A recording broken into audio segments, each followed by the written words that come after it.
he's hamstrung. It's difficult to manage somebody like Herman. It's almost impossible to manage him. It's very difficult to manage Fikile Mbalula because he's just inadequate in more ways than one. There are so few good ministers in that cabinet. You cannot manage a farm store on the platteland with that cabinet. They are useless. And I think that's your problem. You expect Ramaphosa to say big things, which he does. Then you expect him to implement those big things. You can't with that cabinet.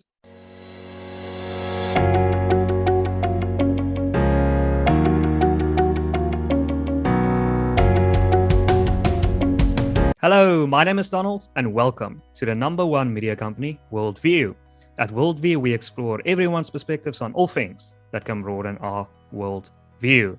Today, we have with us the outspoken Dr. Piet Croucamp. Piet is a political analyst and a senior lecturer of political studies and international relations at the Northwest University. Piet, welcome.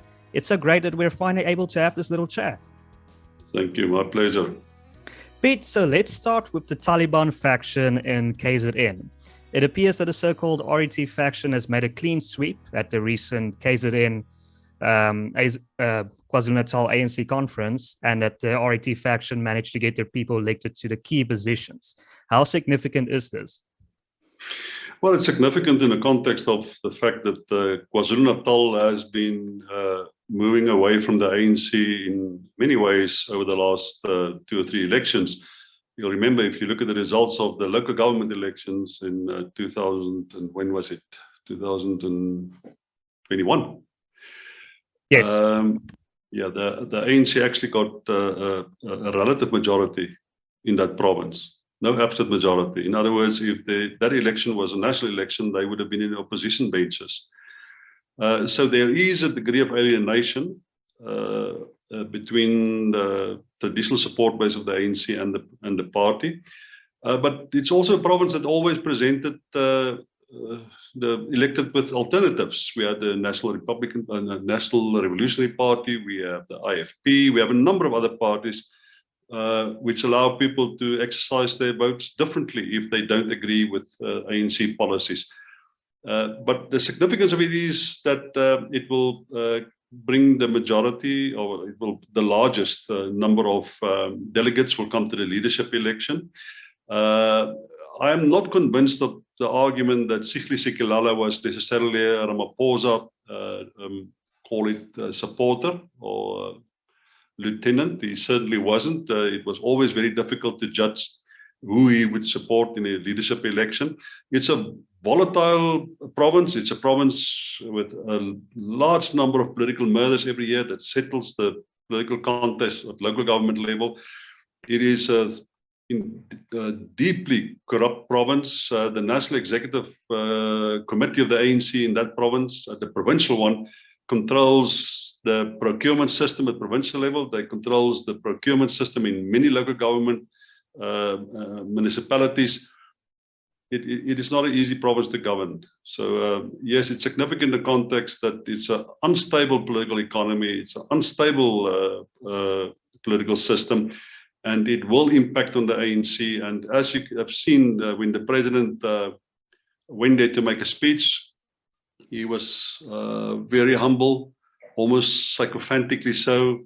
In Afrikaans, they call it a little bit gatkruiperig.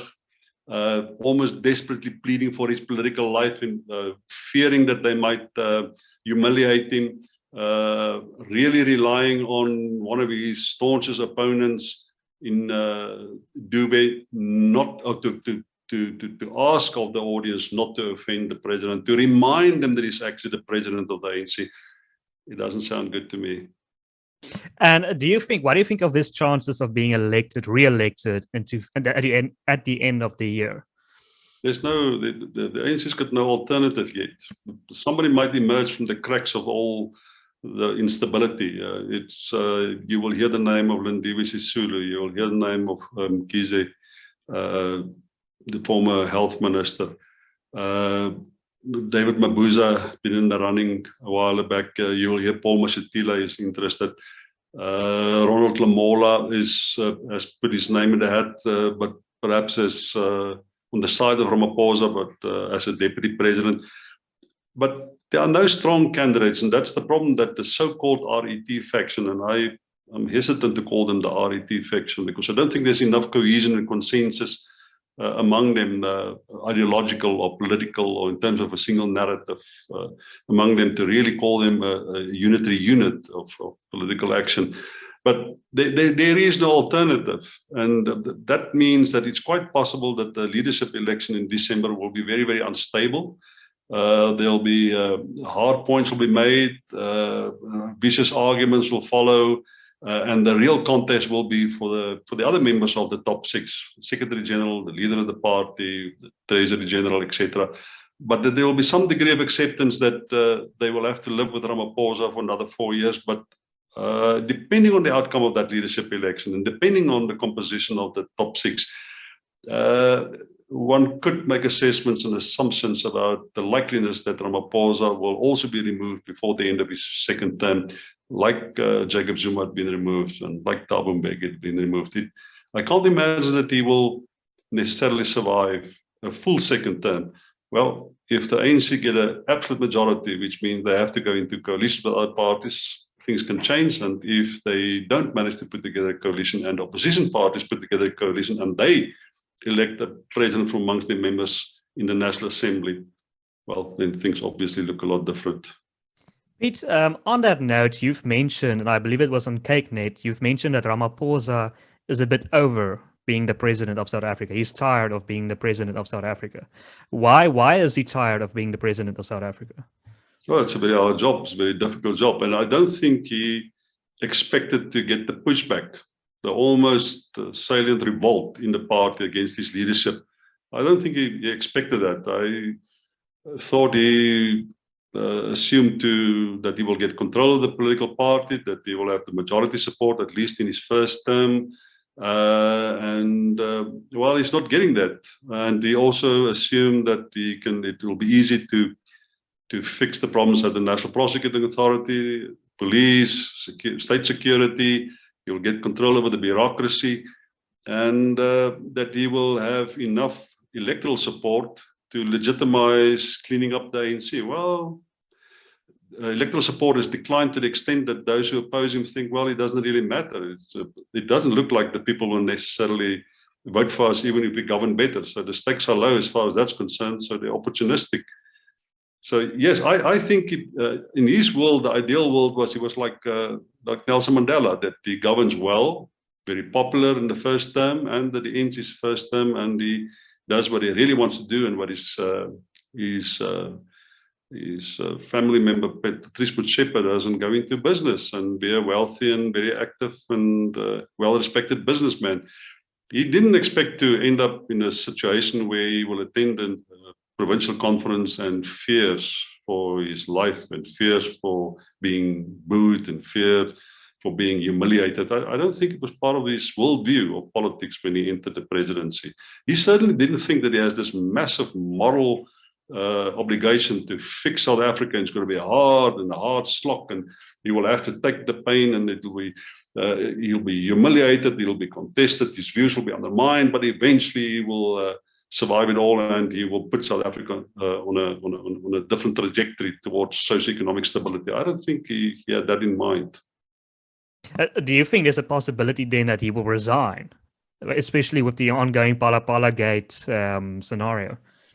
I think if the National Prosecuting Authority decide to actually pursue him in terms of a legitimate charge, he will resign with immediate effect. He will not ignore the sidestep policy. Just remember, if you are asked to step aside in terms of the policy, you will not arrive at the leadership conference at the end of the year, because it's unlikely that the case will be finalized by the end of the year. You have 3 months left. And you can't compete on the basis that you are charged, and that hopefully the matter will be settled before the conference, and you can arrive there and you think you can win an election. He will step aside. I've no doubt that he will comply with the line that is drawn in the sand for everybody else, that you have to step aside, because that policy is strongly associated with him. I think he will walk away, and I think he'll be quite happy to do so. I hope that South Africa is in better hands. It's quite possible that he would like to see that Ronald Lamola takes South Africa further. But I think he will leave, yes. Interesting. So in that scenario, okay, you've mentioned Lamola, but doesn't David Mabuza become the president of South Africa?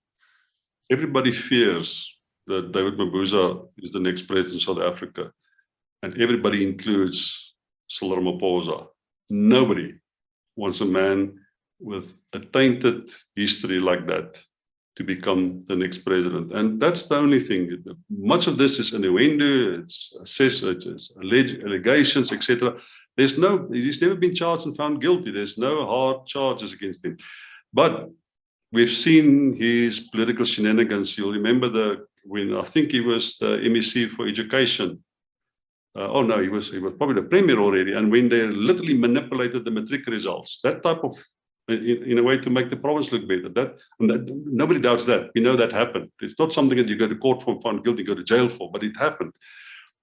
We know some of the things that he said publicly. We know that he doesn't really have the, call it political intelligence, to manage a complicated political economy such as that of South Africa. Now, everybody fears that Mabuza taking over. And I think he has settled to a large degree that he's not going to be the next president. He's got no constituency within the ANC. He was opportunistic in swinging his support away from Dlamini Zuma to Ramaphosa during the last leadership election. That's almost unforgiving. It's almost like a form of treason. Nobody will trust you ever again. And I think he's occupying a position without any form of authority or merit or trust. He's got no political capital to form the basis of any political contest. No. But just logistically, how does that scenario play out? So will Ramaphosa just say, will he just snub Mabuza and just say, listen, I rather want... No, he doesn't have a choice. Ramaphosa doesn't make any decision when it comes to this. It will go down to the National Executive Committee of the ANC will have to come together. And there are normal, look, he's the deputy president, so it's very likely that he will, by default, will take over the presidency. But I have no doubt that the National Executive Committee will immediately step in and activate the process to elect new leadership, and that he will be then, he will not make it, he will not survive that. But it could well be that if Ramaphosa resigns, that he's, for the time being, he will act as president until the issue has been resolved in the party. Piet, so why doesn't Ramaphosa start acting like Tito Mboweni? I mean, if he's tired of the job, why doesn't he just start saying and doing what he wants? If he's has this intention of also resigning, I mean, just start doing and saying what you want to do. Well, the president is already saying and doing what he wants. He said that we will implement the Zondo Commission's recommendations. He said we will clean up the National Prosecutor Authority. He says we will pursue those who are corrupt. He said we will act against those in the party who bring the party in disrepute. He says all the things that one would assume a good leader should say. He says, I will privatize large parts of Eskom. He says, the private sector needs to create jobs. We as the government can't do it. He says all the things which one can assume it must be incredibly unpopular within the party. He's saying the hard things. He's just not doing it. But he's really saying the hard things. He says exactly what Tito Mboweni said. In fact, he says more. He is more constructive in his criticism than Tito Mboweni was. The only thing is, because of the instabilities within his political party and his efforts to keep the party together and to maintain his own position as the leader of the party, he's hamstrung. It's difficult to manage somebody like Herman. It's almost impossible to manage him. It's very difficult to manage Fikile Mbalula because he's just inadequate in more ways than one. There are so few good ministers in that cabinet. You cannot manage a farm stall on the platteland with that cabinet. They are useless. And I think that's your problem. You expect Ramaphosa to say big things, which he does. Then you expect him to implement those big things. You can't with that cabinet. Lindiwe Zulu. How do you implement anything with her? Lindiwe is Zulu, who's deliberately trying to undermine the president. She sits in his cabinet.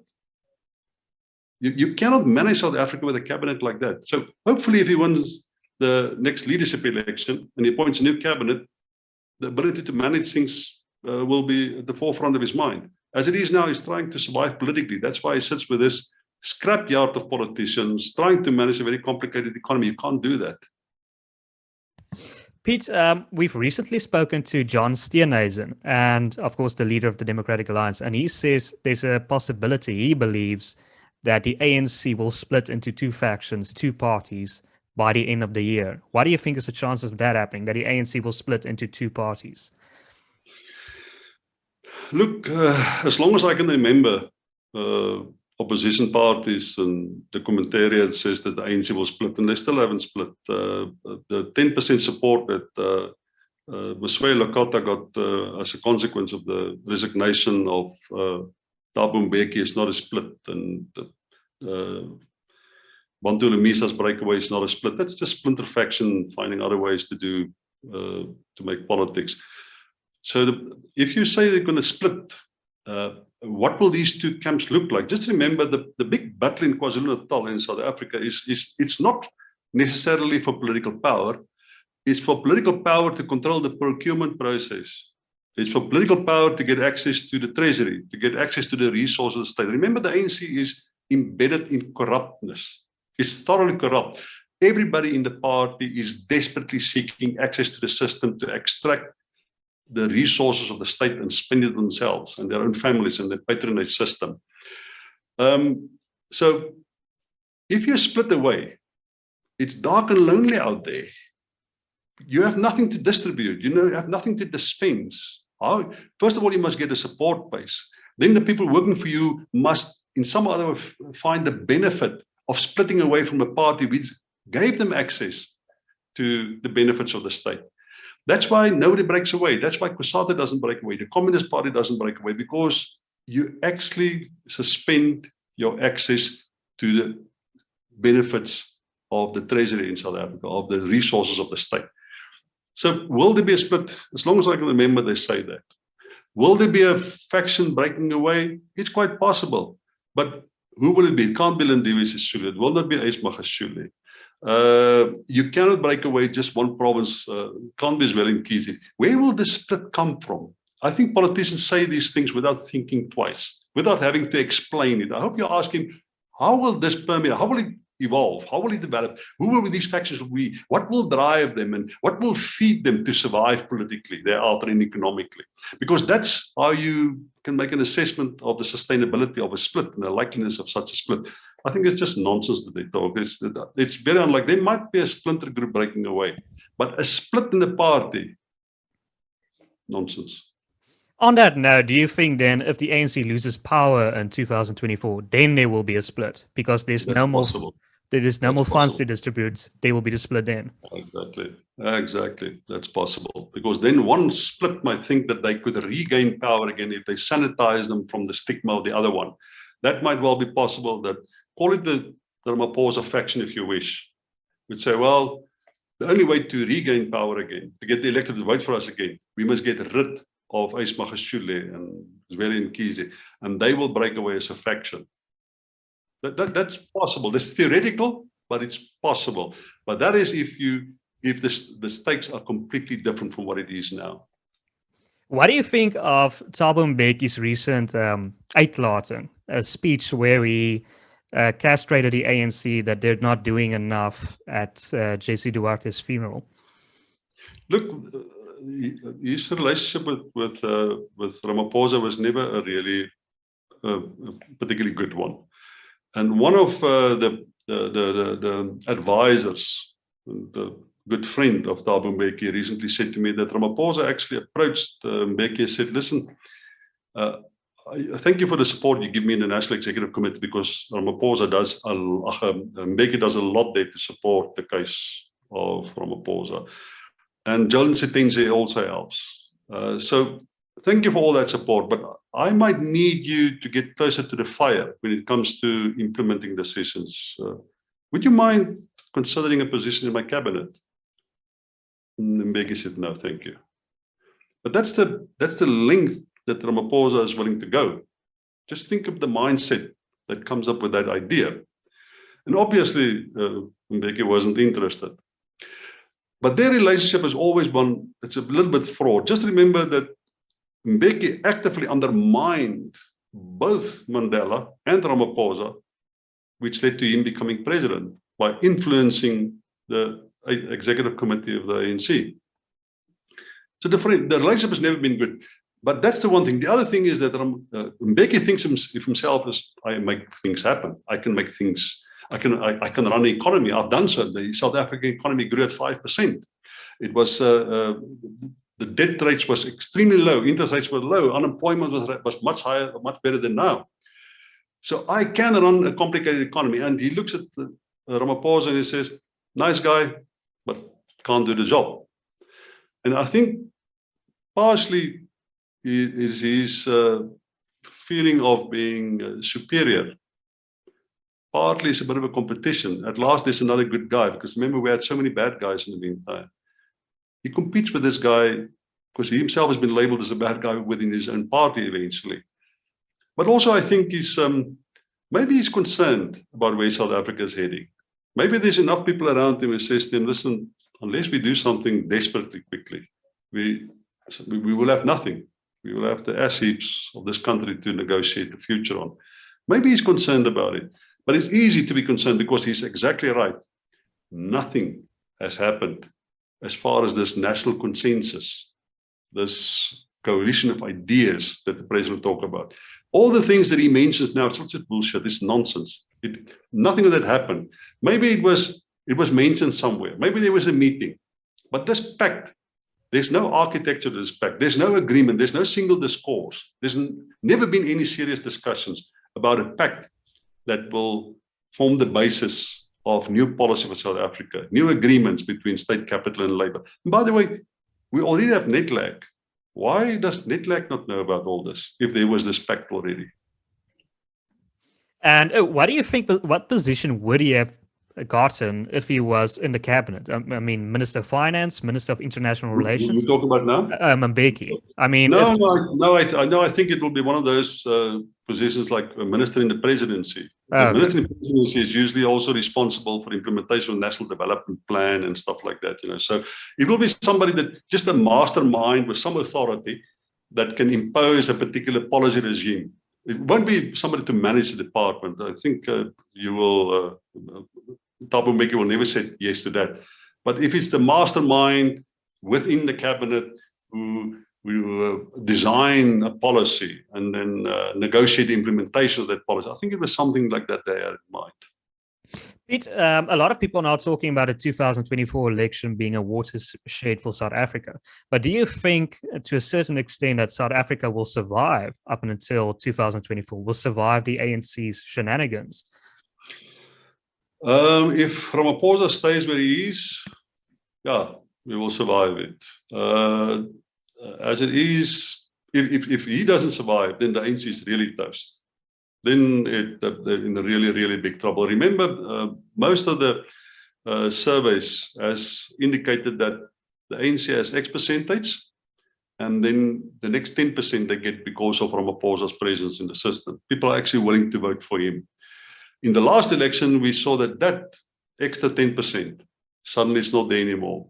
People don't think of Ramaphosa as a good guy anymore. There's a public opinion. The public opinion is turning against Ramaphosa, which means you don't get the benefit of the election. That's why they dipped to 45% in the local government election. In 2024, the president, maybe it has consequences, 2 or 3 percentage points. Maybe at least it doesn't dip to below 40% because he's there. But there's a real chance that, in fact, there's a very slim chance of the ANC actually getting 50% again. And remember, it's got only a bearing on what happens in the National Assembly, not necessarily the National Council of Provinces. They might lose 2, maybe even a 3rd province, but they will still have a majority there. They will still control the majority of councils. So it is quite possible that they will lose an election with Ramaphosa. I think it's very possible, but it will be possible for Ramaphosa to put together a coalition of parties because they will come in at 45, 46, 47, and there'll be enough smaller parties to form a coalition. If the ANC becomes so unstable that Ramaphosa is not there, and the cat fight evolves and develops for leadership of the party, there's not enough time to the election for them to recover from that and to implement the type of policies will convince people that they will actually govern better, then they run a real risk of dipping below 40. And that will be the end of the liberation movement. But do you think in that scenario, do you think the ANC will just give up power? Because like you said, many are implicated in corruption. They have everything to lose by just walking away. So will they just say, okay, we've lost, we're going home now? Do you think that that will really happen? Look, Justice Malala put it so he says that if you've stolen everything, there's nothing left to steal. There's still one thing you can steal. That's an election. I wouldn't be surprised if there's an effort to influence the election in some other way. I think the Russians can try to influence the elections. They've done so in America. I think there might be efforts to impact the results of the elections. The question whether they will walk away if they lose, I think they will lose the election. That's not the big problem that we have. Now, the new governing coalition must take control of the army, the police, state security, the bureaucracy, and all the other institutions of the state. If it's a new coalition that's considered to be significantly legitimate and representative of South Africa, it is quite possible that it's going to be difficult, it's going to be hard, but it's possible for them to, over time, to establish themselves. But if the DA is the majority party, the liberal majority party, South Africans are not liberals. It's a big problem. They don't want to believe it, but it's a problem. The second thing is, they have John Steenhuisen as their leader. The majority party, usually, their leader becomes the president. Do you really think a white man is going to be president of South Africa now? And even if a white man is going to be president, you think it's going to be John Steenhuisen? Madness. The DA does nothing to prepare themselves for the realities of a post-ANC South Africa. You cannot arrive in the National Assembly having to elect a new president in a coalition from amongst the members of the National Assembly, and you stand up and you suggest John Steenhuisen. It's ridiculous. It's not going to happen. Which means, unless the DA is willing to reform themselves, the likeliness of the ANC putting together a coalition increases exponentially. Because eventually, it will not be possible for the DA to put together a coalition. Not because the ANC has a better opportunity to put, or are better suited to put together one, but if the DA can't put together one, then the ANC could, because remember, they have the resources, they control the state, they control the procurement system. They can make all sorts of ridiculous promises to members of opposition parties. Now the relationship between the EFF and the ANC is rock bottom. It's in the pits. It's non-existent. They hate each other. Until they all are in search for the elusive search for power. Then suddenly politicians can go into all sorts of agreements. You'll remember that Herman Mashaba had an agreement with the EFF in Johannesburg. They don't sound like they're bedmates, politically, ideologically, in terms of their own histories. But Herman Mashaba and Julius Malema met each other at Winnie Mandela's house. They're friends. They were mutual friends of Winnie Mandela. That's why they worked together so well in Johannesburg. The only thing is, the very first thing that the EFF did is they went after the procurement system and all sorts of populist policies. And because they were part of a coalition, that if you can't maintain the coalition, you will lose power completely, Herman Mashaba was held by the short and curlies. And it had consequences. So the ANC don't want to go into a coalition with the EFF because you can't win. The DA refused to go into a coalition with the EFF. So you will have to set yourself up to be acceptable to a whole range of other political parties. John Steenhuisen is not going to be a leader in that coalition. But Piet, do you think a majority of South Africans still care whether the president has a white face or a black face? Yeah. Yeah, they do. And you base that on opinion polling, or I'm Yeah, just curious. Yeah, first of all, John Steenhuisen is a liberal. He's an offensive type of liberal. He's not a compromising liberal. He's not a liberal that you can go into pacts and agreements with. He's hardcore liberal. His political style is offensive. His tone of voice when he speaks to people is offensive. He has a type of personality that will alienate his coalition partners. And add him to Helen Zille. Can you think of a more offensive politician than Helen Zille? Can you think of somebody that deliberately offend people more regularly, more often, more as a matter of natural behavior than Helen Zille? These are the people that you have to go into a coalition with. These are the people that the majority of Black South Africans must vote for. It's not going to happen. Black South Africans, 46% of us are unemployed. We're poor, 70% are poor. We need somebody that's caring, somebody that creates the impression that not telling us the market will look after us. Don't worry, the trickle-down economy will eventually look after you. There will be opportunities which you have to take up once you have a good education, once you're empowered, which you have to do, by the way, yourself.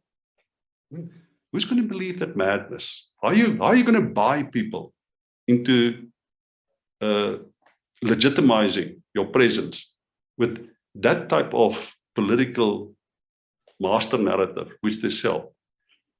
We're looking for somebody that believes in mixed economy, that sees the state having specific responsibility towards the poor, the marginalized, not telling us the market will look after you. Don't worry, if we get foreigners to come and invest here, eventually there will be all sorts of opportunities for you. Wait, we will fix the school system, and when you eventually adult, you might find a job. That might not give you a middle class life, but that will set you up for your children will be better.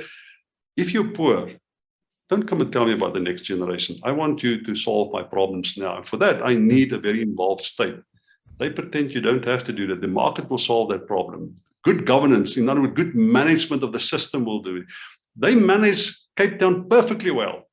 They get clean audits every year.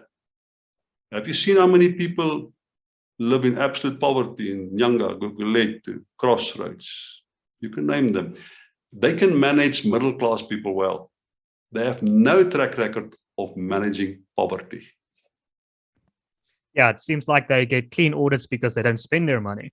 But Piet, No, they do spend. No, they do spend their money, because you don't get a clean audit if you don't spend your money. They do spend their money, but they spend their money in ways that maintain an efficient system. They do not spend their money to relieve poverty. They do not spend it. They want to give you a good service. They say, we will remove your bin and we will make sure there's water and there's electricity.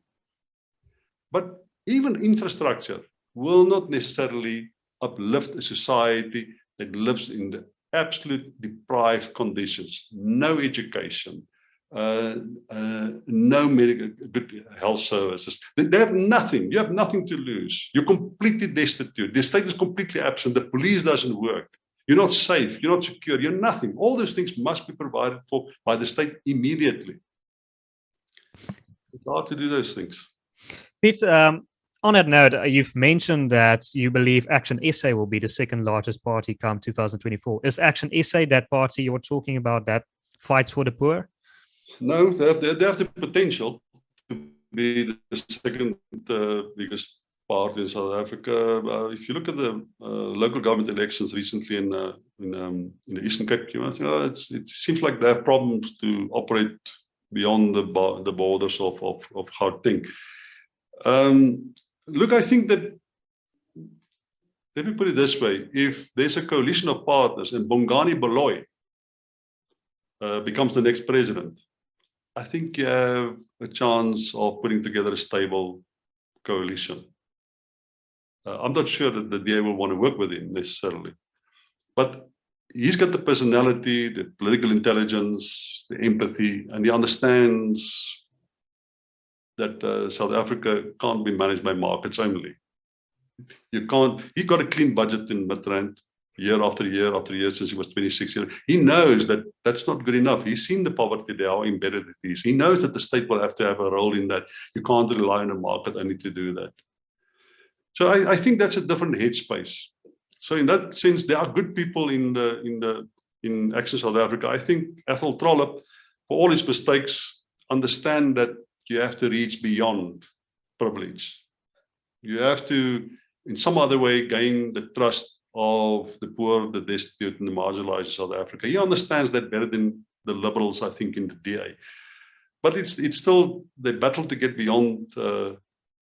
I think they've done well in Soweto. I think they might become the biggest party. It's possible for them to become the biggest party in Soweto. They've done well in Parkhurst, in that super high, upper class white area in Johannesburg. So it seems like they gained traction across different constituencies. They got some support even from the EFF, some support from the ANC, and definitely some support from the DA during the last election. There's a lot of potential there. I'm not sure Herman Mashaba is the right person to lead that party. I think the sooner Bongani Baloyi takes over the party, the better for the party. But it's a long road, but I think there's something brewing there. The real thing is that you can distinguish them from other political parties on the liberal side in the sense that there's something xenophobic there, in the sense that they have a problem with foreigners in our economy and they blame the presence of foreigners on the high unemployment rate. Well, my friend Mike Schuessler, who died recently, he said, well, it's actually, the statistic shows it's true. There are millions of foreigners doing work that South Africans could do, but it's not that simple. It doesn't mean when they leave, South Africans will just take over those jobs. But so it's quite possible that foreigners do contribute, and the bad management of the influx of people across South Africa's borders does have an impact on unemployment. It is true that foreigners have a specific presence in the informal settlements and in the townships, and that they are easy targets. So there is political capital, political hate to be made out of that. That is the problem with the EFF has. This Pan-Africanism doesn't sell well in Soweto and in the informal settlements now. It doesn't sell well in Sandton either. Somebody's looking for somebody to blame, and these foreigners are the easy target. So you have this thing that Action South Africa cash in on the previous support base of the EFF, the DA, and the ANC because of this specific narrative that foreigners is a problem. In a country where there's 46% unemployment, people are looking for reasons. And there you go. Well, that's interesting. So it seems like you're suggesting, I mean, we've gotten used to the president being the most powerful figure in South Africa, at least in terms of politics. But it seems like you're suggesting come 2024 that the president might be a compromise figure and not necessarily the most powerful figure. He might be someone like Bongani Baloyi, who's not necessarily, he won't be the deciding person in that cabinet. Look, once you occupy the office, you quite often the aura of power that comes with it. Quite often, many a compromise figure manage to establish themselves well once they have the power of an office. So it's quite possible that Bongani Baloyi can make a speech on his very first day as president of South Africa that blows everybody out of the park, and they think, oh yes, somebody at last that's going to make things happen that will help us to get jobs. It's possible that he can make a speech like that, and that people can buy into it and give him some time. The same, that's how Ramaphosa, when he became the ANC leader and eventually the president, his very first speech was so impressive. I wrote a story about we're back on track. We're heading in the right direction. And well, how wrong I've been. So it's quite possible to, with the power of that office, that he can find some room to maintain his presence for a while. But you have to do it during an election as again, next election, local government elections, provincial elections, you have to repeat. And you have to actually fulfill your promises. We live in a society where, if you think about it, only 14% of the eligible vote in South Africa voted for the ANC in the last election. They govern South Africa with 14% of the eligible vote. You can't maintain that. You can't sustain that. Baloyi will have to do something about this electoral support. The Action South Africa will have to do about electoral support. And the other thing is, just remember, if you're part of the DA, just be very careful for the identity of the DA. The DA's identity is one of that battle to keep its black leadership that has become reactionary in terms of its liberal values, that has very little empathy for the case of the poor, except for explaining that they will govern better. It's not enough. It's not enough. So Action South Africa may just find that the DA is not the best political party that you can have if you want to impose the notion that the liberation movement is gone and liberal democracy will do the good things for you now. Why do you think Mashaba is not the person to be the next president of South Africa? Why Bongani Baloyi and not Herman Mashaba? I just think he's a more polished politician. He's a more he actually managed something really well. Midrand, it's just a town council, but he managed it well. There's no evidence that Johannesburg was any better off when Mashaba managed it, and it largely due to the coalition government that they've been with in the EFF in. But Johannesburg wasn't a better place. In fact, we suddenly paid more taxes. The 6,000 liters of water that the ANC gave me, they took away from me. I had to pay now for it. That benefit that we had. So now the ANC, the DA is now governing Johannesburg in a coalition. They have just, together with some provincial managers, they have just increased the rates and taxes of schools, almost suffocating private schools in Johannesburg now. You can't pay. I talk about private schools that had a rates and taxes bill of 6,000 Rand that now goes to 30,000 Rand. One private school told me they will have to fire at least 2 teachers to pay their rates and taxes bill. That's under the management of the DA.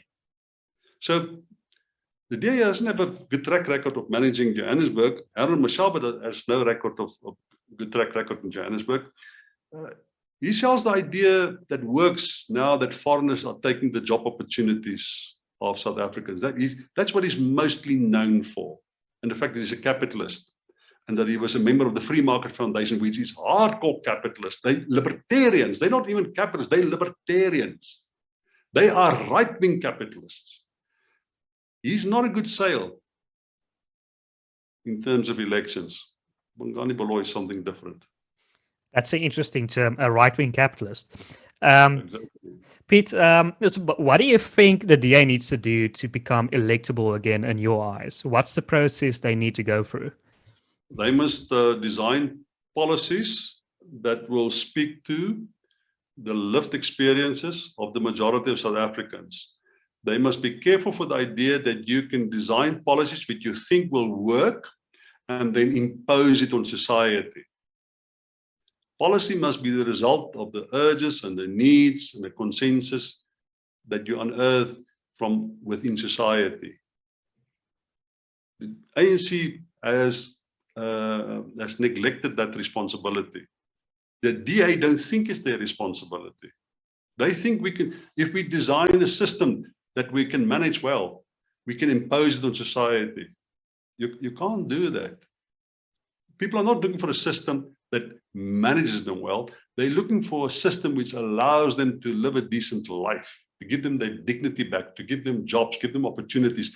And a liberal system being imposed on them, a free market system being imposed on them, telling them that your generation will not necessarily benefit, but if you just comply, the next generation will see the reward. We will build you demographic dividend over time, and it will be then we dispense from the one generation or by the one generation and move on to the next generation.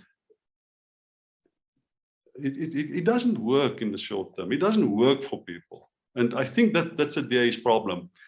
They have this superiority about understanding everything, having the successful narrative. We just buy into what is good in Western Europe and American free market society. Look, low inflation, low unemployment, well-governed societies, open economies.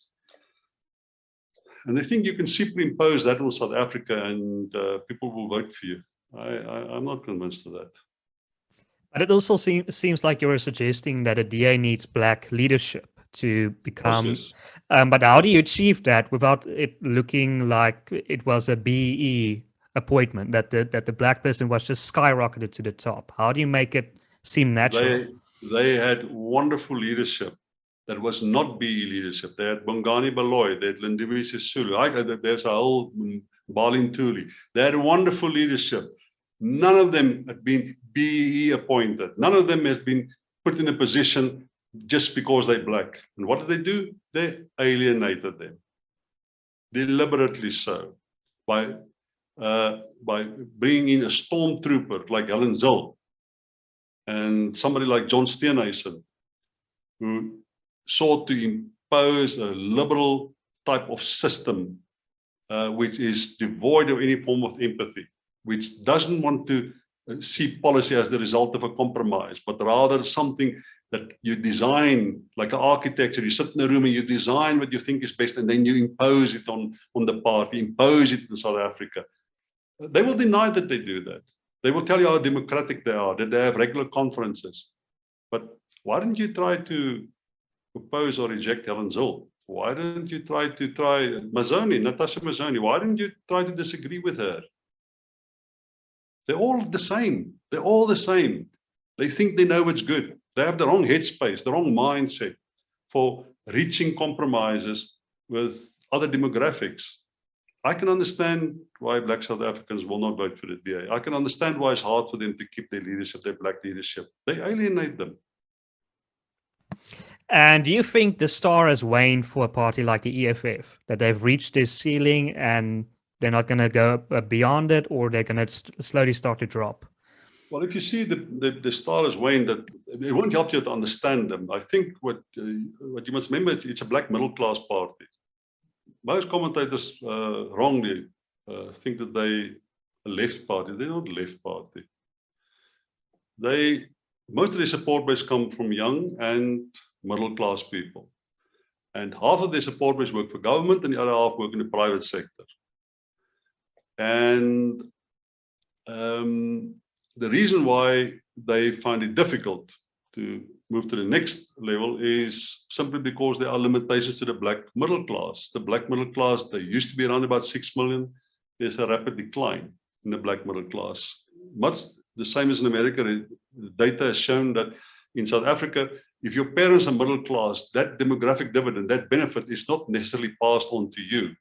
In other words, your children is not better. You remember when we were young? You were young as it is, but my grandparents were poor. My parents were better off. They work for government. I work for the private sector, and my children will be much better off. So every generation is better than the previous generation. If you're black in South Africa, because of the way that the system is structured, because of the ideals of the free market economy, the trickle-down economy, it's quite often hard to maintain that middle class capacities that you develop.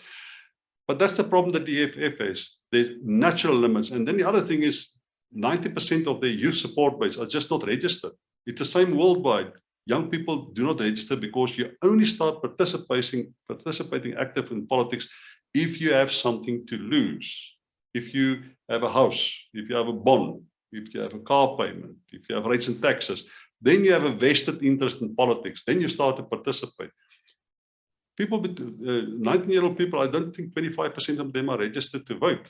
That's where the EFF has their support base. And the middle class, remember, they have left the ANC. And we know from South African politics that once an individual has swapped parties or changed parties once, he can do so again. The DA runs the same risk of losing the colored vote in the Western Cape. Because they've been with the ANC, and now with the DA, they can move. The same thing with the black middle class. They moved from the ANC to the EFF. They may well move to Action South Africa as well. That's the thing. That's the problem with the middle class people. It's quite possible for them to move. Interesting. Piet, what do you think of independent candidates like Musi Maimane, Mr. Zibi, or even a person like Chief Justice Mogoeng in 2024? Hopeless cases. Look, they're going to change the electoral system to allow for individual candidates like that stand. We don't know exactly what it's going to look like yet. As it is, you'll need around about 200,000 people to vote for you just to make it into the National Assembly. But that system hasn't really been agreed on, so we don't know what will be the result there. But Musi Maimane is He's a spent force. There's never been anything. I can understand why the DA got rid of him. I can't understand why they got him in that position in the first place. He was one of the brainchilds, by the way, of Alan Zil, and the same way that Lindiwe Sisulu was. Lindiwe Masibuko was. People are forced into systems at a very young age. By the way, Lindiwe Masibuko was known in Parliament for not exactly doing the hard miles, but loving to make speeches. That's when you put somebody into a position without putting somebody through the drills in the ranks of junior positions necessarily. But yeah, I don't see a future much for independent candidates. Even at local government level, they battle. You get a sprinkle of them here and there, but it's hard if you don't have a political party with an architecture, administrative architecture, without financial support. It's very hard to make it in politics, to convince people to vote for you. You must be very charismatic, like a preacher could make a bit of a dent, somebody that already has some standing in society. It's not going to be my money. Mogoeng is nothing. He's got no support base. He's a joke. You can't believe the things that he says. He's got a church. Maybe the church will vote for him. I mean, isn't there also a law? Someone has told me there's a law that doesn't allow a judge to run for president, to seek higher office. Well, I can't imagine it has ever happened. But first of all, if he does that, he will, of course, lose his privileges as a judge. And he's got lifelong privileges. So it'll be very stupid if he does that. He gets a massive salary for as long as he lives, medical aid, pension fund, car, whatever, administrative personnel. Why would they give all that up? So it sounds rather ridiculous to do that in the first place. But the madness comes easily to Mogoeng sometimes. It's quite possible. Some of the things he said is just weird. So it's possible that he can envisage or pursue something like that. I don't know if there's a law that says they're not allowed to do that. I just know he will certainly lose all the privileges of a judge if he does that. Well, Piet, that's all the questions I have. Thank you so much for your wise analysis. I want to give you one last opportunity if you want to say something to our audience or just answer a question that you'd hope I'd ask you. In the last election, I decided not to vote. I know I live in the wrong area. If I lived in Soweto, it would have been different. But that's the irony of South African politics. Because people decided not to vote in the last election, we got the ANC under 50%. No single political party has managed that. It was because some of us decided not to vote. With that in your pipe and smoke it if you think about coalitions and politics of South Africa in the future. But thanks for asking. Nice to talk to you. Thank you, Piet. To our viewers, you love this conversation. If you've made it this far, please like this video, share it as widely as possible, and subscribe to our channel for more such content. My name is Donald, and you've been watching WorldView.